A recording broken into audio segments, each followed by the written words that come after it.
வீட்டு வேலை செய்து கொண்டிருக்கிறார்கள், வாயு தெருப்பெருக்கிக்கிட்டு இருக்க, அக்னி விளக்கேற்றிக்கிட்டு இருக்க, அத்தனை பேரையும் அடிமை வேலைப்படுத்தினார்கள்.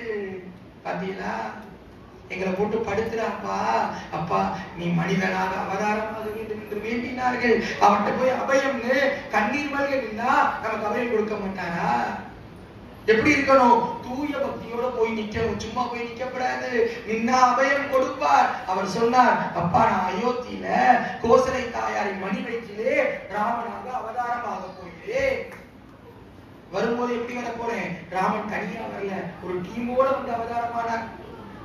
பின்னாடி ஆதிசேஷனை பார்த்தார், அப்பா நீ வந்து லட்சுமணனா போற. சங்க பார்த்தார், நீ வந்து பரதனா போற.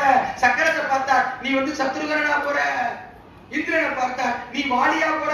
சூரியனை பார்த்தார், நீ சுக்ரீவனா போற. பிரம்மனை பார்த்தார், சாமி ஏற்கனவே நான் ஜாம்பவானா பிறந்துட்டேன். யாரு? பிரம்மா சொன்னார். 33 கோடி தேவர்களை பார்த்தார், அவர்கள் எல்லாரையும் வானரங்களா போய் புறங்கடா, எல்லாம் குரங்கா போய் போற, எங்க கிஷ்கிந்தியில போய் குரங்கன்னு சொன்னார். இப்ப ராமன் எப்படி தெரியுமா வர போறாரு? ஒரு டீமோட வரப்போகிறார்.